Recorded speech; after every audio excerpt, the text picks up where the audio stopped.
Bright skies and bold opportunities. Welcome to Rise and Shine, your morning dose of real estate insights. I'm Jim Lawrence, ready to explore the vast horizons of property investment with you. And I am Irismar, right by your side as we journey through this landscape of wealth creation and holistic success. We're here to fuel your growth in the bustling world of real estate. Each episode, we tap into the essence of real estate, from groundbreaking strategies to the stories that inspire us all to reach for more. And we're here to bridge connections with pioneers, share pioneering approaches, and foster the mindset that makes all the difference in our field. And today we are beyond excited to introduce our guest, who not only redefines the path to homeownership, but also empowers investors to achieve remarkable success. The acclaimed rent to own queen, Rachel Oliver. Woohoo! Yes, Rachel stands at the forefront of Canada's rent-to-own sector. She is a multi-award winning real estate investor. Her expertise and innovative approaches have been celebrated in Canadian Real Estate Wealth magazine, the Financial Post, and she's been on TV, CBC and CTV, I believe. Yes, and Rachel co-founded Clover Properties with a heartfelt mission. The family-owned venture has championed nearly 800 families into their own homes, bridging the gap of homeownership in Ontario, Alberta, and Quebec. Beautiful. Her passion doesn't stop there. Alongside her husband, Neil, she has authored the best Amazon selling rent to own essential guide for home buyers, paving the way for thousands to transition from renters to proud homeowners. Driven by a commitment to make ownership accessible and to create thriving opportunities for investors, Rachel's work with Clover Properties has not only changed lives, but has also sculpted new visas in the real estate landscape. And so let's get ready and let's dive into a rich conversation with Rachel Irismar. 100% prepared to be inspired, educated, and transformed. And welcome to Rise and Shine, where today's episode promises nothing but short of revolutionary. Woohoo! Okay, let's get Rachel in here. It's a beautiful day in Southern Ontario. We're just outside the GTA and we're getting sunshine all weekend. So that makes it all the more beautiful. And we have this bright, beautiful Rachel Oliver with us. Thank you so much for joining us, Rachel. Thank you for having me, guys. I'm so excited to be here again. It's lovely to have you again as well. Last time we met, we were talking about the 2023 landscape and how that's looking like. And here we are in 2024, a little bit the same, but a lot different. What are you finding with your rent to own strategies in this market?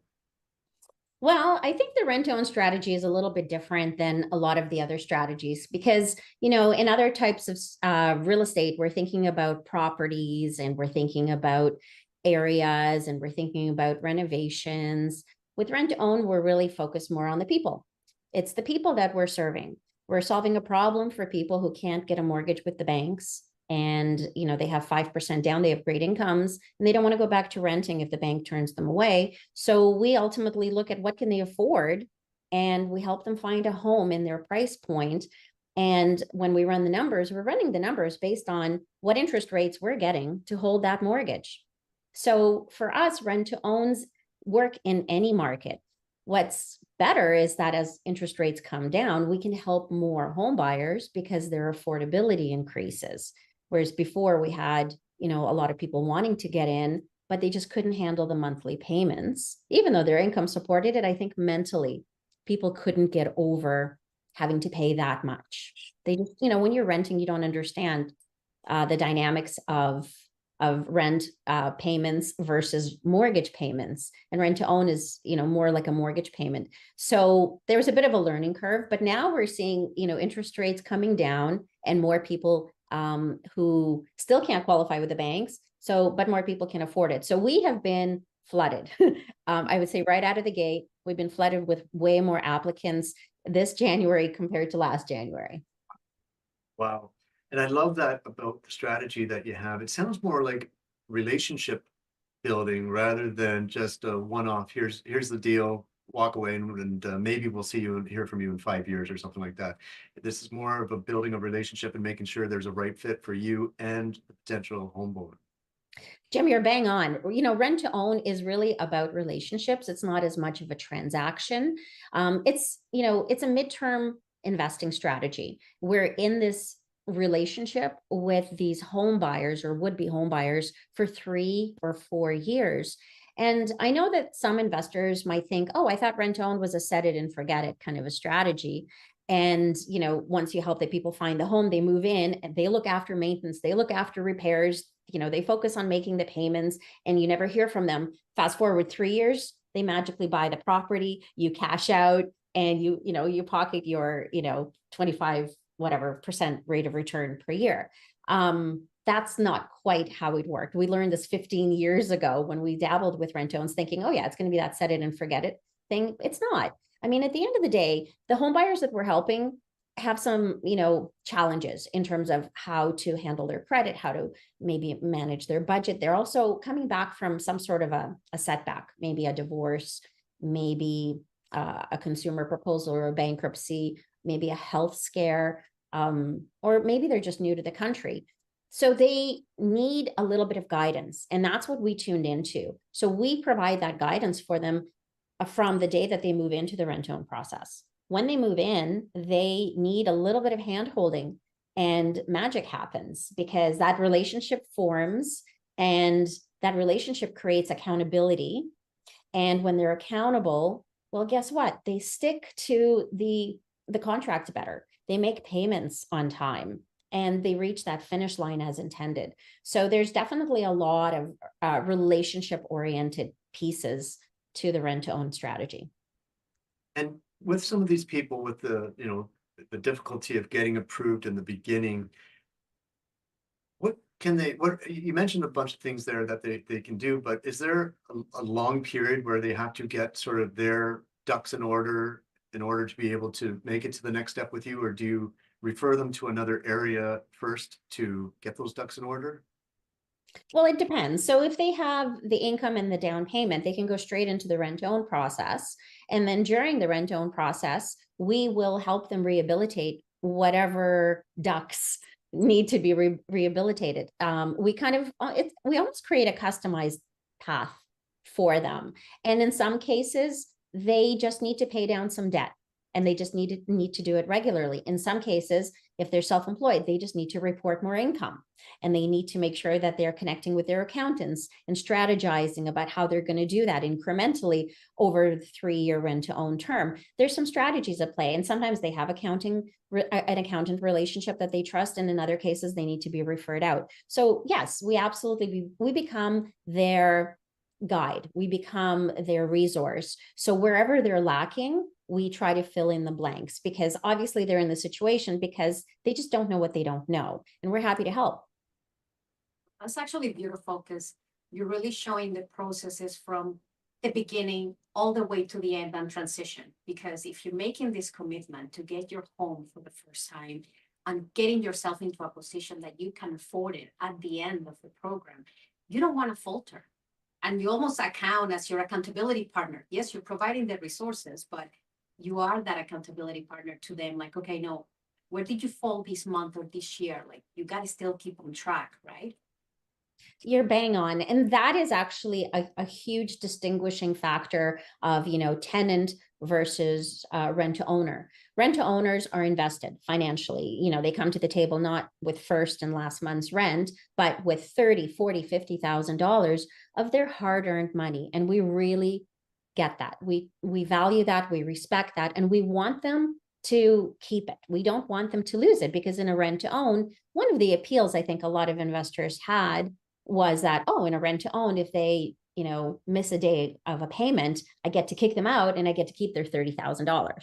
And that is, obviously that's false, especially in Ontario. You can't just kick somebody out. You have to follow certain landlord tenant board kind of processes. And even then they can catch up. Life happens, people falter, but our goal is to really prevent that from happening. We want these people to take the money that they, scrape together, and we want them to protect it. And sometimes it's a function of protecting them from themselves, from making stupid choices. And people just don't know, right? People have paradigms. People have just habitual decision making that's deeply rooted from some of their bad habits and bad choices, and they bring that into this rent to own, and we're like, wait a minute, we're seeing a pattern, you got to stop it, we're gonna show you how to do this differently. And that accountability shines a light on where they went wrong the first time, and hopefully they can take that with them for life and prosper with new thinking. And that is a really magical experience when it comes to being a real estate investor. So not only are you making money, you're intentionally helping someone overcome the barriers that they have inflicted on themselves, and they don't even realize it, because at the end of the day, they are in the situation because of the choices they made, right? Our results are a reflection of our thinking and our beliefs, and they don't even get that. So when we get them under our spell, we're like, let's see if we can rewire them for the better good. Well, I love that, you're giving them an opportunity, get their ducks in order, because it really sounds like you're giving them a solid foundation without any quacks. Bada boom. Okay, so you're drinking water at the wrong time there. Are you sure that's water? I don't know. Could it be vodka? Sorry, sir. But in terms of mindset, though, and we love that you brought that up, because have you had very difficult mindsets that you had to shift, and can you give us some examples of that where you really struggled on getting them to see the bigger picture? Yeah, that's actually a really great point, Jim. One of the things that appealed to me when we got into, rent to own, and I mean, we've done nearly 900 deals, so we've seen the gamut. And oftentimes, investors we work with that come to us, they say, well, what if the tenant buyer wins the lottery? Can they buy the property out early? And we said, of course, if they win the lottery, why would you want to hold them back? Let them exit the rent to own plan. You cash out, you move on to helping another family rent to own. And this original rent owner will, buy the home and prosper. And in 900 deals, we had somebody win the lottery in our program. And we were so excited. This is great. Now we're going to have a true case study of what actually happens. And here's the reality. The tenant buyer decided to walk away from the rent to own commitment about a year and a half before their exit date. Not only that, that person decided to leave their partner. So now she's single income, and she's basically reworking her life, and decided that I no longer need to stay in this rent to own. I'm just going to abort, and I'm going to leave whatever $30,000, $40,000 on the table, because I'm a millionaire now. I can afford it, and I'm going to get myself a better house. That was a bit of a shock for me. So obviously we're thinking, when somebody wins the million, they're just going to, buy the house early and take ownership of the property. And if they don't like it, upgrade it, add some cosmetics to it, boost the value, flip it, move on to something bigger, use that $1 million win as a springboard to make more money. Yes, and help more families. Exactly. And that was not the decision this person made. And we were very disappointed. And after, multiple come to Jesus conversations, we still were not getting through. Oh, wow. So you can win millions, but if your mindset isn't there to recognize truly what power you have with those millions, I just feel that it's not going to serve you.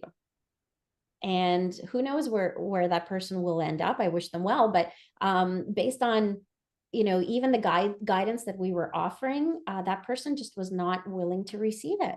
You have to be willing to receive. Yeah, absolutely. And that looks like just a basic case on your mindset is not ready. And even though we might wish, oh my God, I want to hit that jackpot 50 million, is your mindset ready to welcome that? Because there's so much goodness that you can do. But if I haven't really taken myself to a level of how can I practice investing? How can I nurture these winnings so they can last me a lifetime and multiply? And Exactly. you've seen it out there. There's stories of people winning the lottery and then 3-4 years later, they have nothing. Right. Yeah, and $1 million, you know, in Ontario, $1 million isn't even all that much if you think about it. Maybe $1 million was a lot 10 years ago, but in today's economy, that money will, you know, just disappear if you don't use it with the proper intention. And this person used that money, from what I could see out of the gate, to hinder other people, because what really happened is that this person is exiting the rent to own deal a year and a half early and stiffing the investor with the property. Now, of course, the investor keeps the down payment, the monthly down payment credits, benefits from any mortgage pay down and, you know, any market appreciation. But because they're exiting a year and a half early, and it wasn't the best market to sell, that's, you know, that's the nature of real estate. It's not always going to be the perfect time to sell. That investor now has to rent the property out and carry it until it is a good time to sell. Well, the reason that a lot of investors work with us is because they don't want the tenant and toilet and trash hassles. And this particular investor was caught off guard saying, oh my gosh. So the investor was not planning on having renters, not planning on having to, you know, carry this property and not have this tenant buyer in there. So it caused turbulence for the well-intentioned family that stepped in to help this person get ahead through rent to own. And this person won $1 million and instead kind of just caused more trouble. And I don't know. I just feel that's where I'm like, I wish we could do more, but we can't save everyone. Now, I apologize, but with that, no, I as unlikely as it may be that you're going to come across another millionaire lottery winner in this, has that made you look at the strategy in order to, if a separation comes up again, that you know that the strategy can still be successful in a way? Did you change anything with the agreements or anything like that? Yeah, absolutely. Is there anything we could do? Yeah, that's actually a really great point. I think that every time there is a setback or every time there's some sort of a loss in any aspect of our real estate investing journey, especially in the context of rent to own, it actually is something that we take very seriously. And we say, okay, what lesson can we take from this? Why did this happen? This happened because it's trying to teach us something. It's not all poor me, boo hoo hoo, right? I mean, you can do that for 5 minutes, but then get on with it. And one of the things that we did was actually fortify our contracts that it indicates that if they come into an inheritance, they come into a lottery win or an abundance of money, that they actually have to pay off the investor's expenses to liquidate that property if they plan not to continue in it. Okay, that's good because that shows evolving. Now, it shows that you have to adapt, especially in the real estate environment. I know that you have rigorous, call it channels for how you qualified your members to come on board.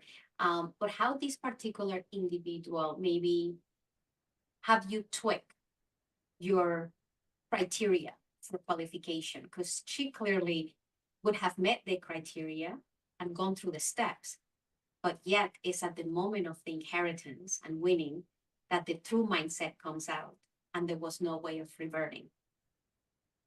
So is that changes how you manage that criteria? So we are always adapting or fine-tuning our qualification process. And we have a lot of applicants applying to get into our rent-to-own program. And because we manage the relationship with the people during the rent-to-own term for those 3 or 4 years, we want it to be as hassle-free as possible, right? Because for the investor that's on title, it's really hassle-free, but somebody behind the scenes has to do the dirty work. And that's our team.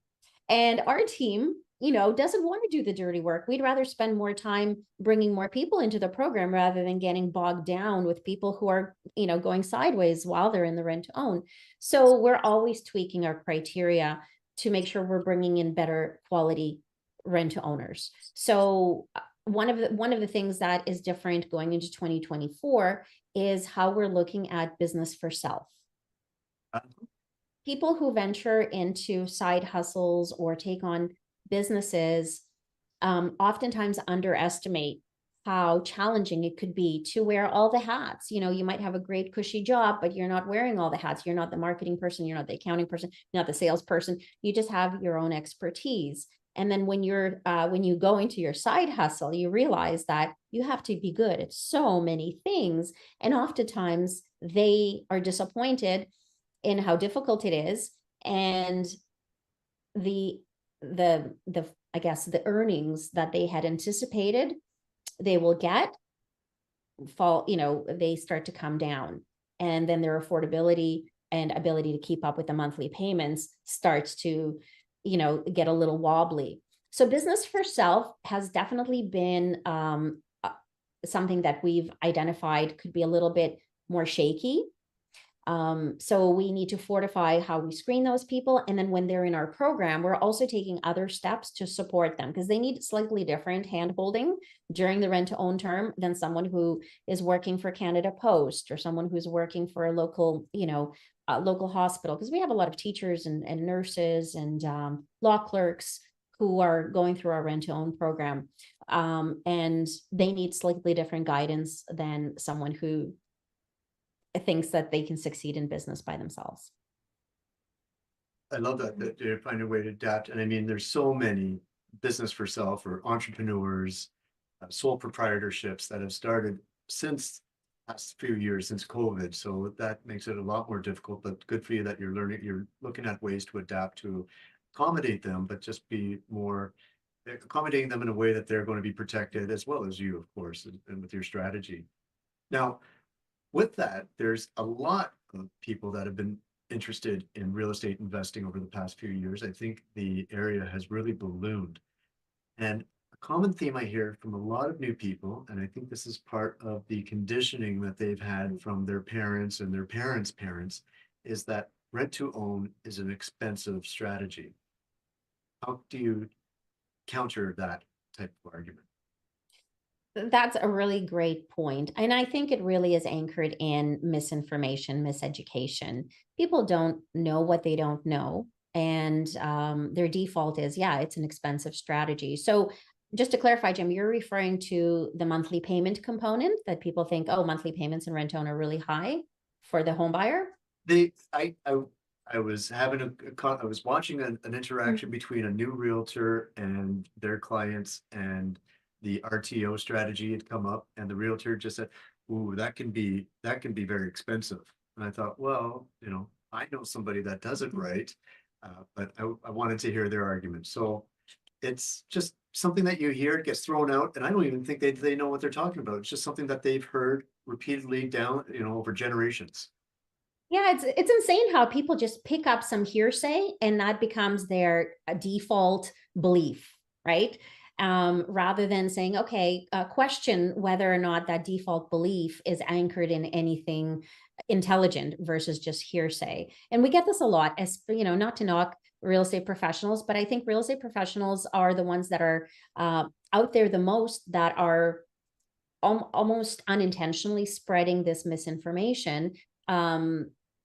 Which is why we train real estate agents on knowing better. Because I figured, okay, well, if real estate agents are the source of a lot of misinformation around these payments, what can we do to help with that? So many, many years ago, I thought, okay, well, we're going to provide a resource. So we have our book. I think you guys can see it in the background. So our Rent Own Essential Guide for Home Buyers. This resource was developed to help mortgage agents, real estate agents, and investors understand what the home buyers need. Because if you solve a problem for the home buyer, then, I mean, that's all that matters. Everything for you will fall into place. You need to understand what they need first, not lead from, I as a real estate agent need this, and how is that going to fit in? So anyways, we lead with education. And this was just one of the tools that we put out there. But to address that misinformation about it being expensive is really, a function of, people need to understand that rent to own is not going to be comparable to a payment renting a basement. When you're renting to own a home at today's interest rates, and you're renting a basement for $900, don't expect that you're going to be renting to own a house for $900. I think that misinformation for some reason causes people to misjudge. And then the other piece, people are comparing rent to own to rent. Well, that's not apples to apples. That's more like apples to oranges. You need to compare rent to own to mortgage payments, because that's really what it is. You're stepping into a mortgage commitment, just not with the bank. You're doing it with a private investor who's holding title on that mortgage, on that property, and giving you the opportunity, the option to purchase that property. And because that investor is taking a chance on someone that the bank rejected, that investor needs some security. So that's why we don't have the first and last month's rent. That's why we have the, the down payment component. But if someone's coming in with $30,000 down, although it's great security for the investor taking a chance on this rent to owner, our goal is to help that rent to owner qualify for a mortgage. And one of the things that we know is mortgage rules are unpredictable. And 5% down today is not necessarily going to fly 3 or 4 years from now. So how do we offset that rent to owner's risk? Well, we need to make sure that they build up a bigger down payment. And they would have to do this anyway. If they were renting, they would have to put money aside. But what we're doing is we're creating a framework and a structure and making them accountable for actually putting aside $500, $600, $700 a month towards that purchase, towards that mortgage qualification. So a lot of people misjudge, saying that that extra down payment credit or that extra down payment, that the forced savings makes rent to own more expensive. Really what we're doing is enabling people to, in a disciplined way and an accountable way, to save that money while we're giving them the guidance to build up better credit, while we're helping them establish stability in a home that they will own, but they get that stability today. So we're doing a lot of things. We're helping them really buy time. We're doing a lot of things in that 3-year timeline. So a lot of people think that, okay, rent own is more expensive. Well, no, the rent is really a function of what would you pay if you were to get a mortgage with any lender today. You would be paying the same thing. The to own part is that forced savings component. Yeah, combined, it looks like it's more expensive. But when you actually look under the hood and dissect what are those numbers really representing and how are they really serving that home buyer, you realize that rent to own is actually, in many cases, just as affordable as a mortgage. But that mortgage is out of reach for someone with bad credit and just 5% down. So there you go, just dispelling the myth of rent to own being an expensive strategy. It seems expensive, but it's for your own good. Yeah, and I think you actually, the way that you explain the process, it provides a clear vision on how you even helping to contribute to that future larger down payment that will be required. Because if we leave it up to us, and as we mentioned earlier in that example of not having the right mindset, maybe my savings might get tapped on, and then I'm going to be in a worse situation coming 3 years' time.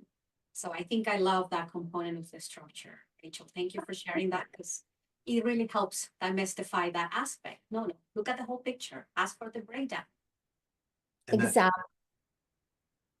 And that's one thing that we've learned, being along this investor journey. It's not listening to the people that don't have experience, that are getting their information off of a popular 24-hour news channel. It's about listening to the professionals, listening to the people that know what's going on, and not getting regurgitated information from somebody that doesn't have any experience doing it. Let's understand the root cause of why there's this misconception out there, and let's figure it out with the people that we need in our life to get us to advance in our journey. Absolutely. Just ask. There are so many experienced, knowledgeable people in our industry that are willing to share knowledge to help fast track someone forward. So it's just a question of aligning yourself with those people and being curious. I think a lot of people forget about that aspect. They maybe regurgitate YouTube videos, or they buy books, or they take courses. But there's also the other aspect of, reliable people who have experience and are and willingness to share. Well, we're honored that we have you in our lives, Rachel, because you just exude the type of values that we look for in individuals, where you just want to give and help community and help people grow and reach their best versions of themselves. So thank you so much for this. Yes, thank you very much for coming on board and sharing your knowledge, and always being willing to answer questions. For those out there, if you are more intrigued, she shared her book, Getting to Own for Homeowners, and I'm sure that she'll be happy to answer questions. And that homeowner is an Amazon bestseller, so you want to hear it from the best. So get the book and reach out to Rachel. How can they get in contact with you, Rachel? I could be reached at hellocashflow.ca. Wonderful. Amazing. Thank you so much. We hope that you find it as valuable as we always do. And if not, feel free to reach out anytime and ask any questions. Have a wonderful week, everyone. Thank you, Rachel. Just hang on a moment there. Have a great day, everyone.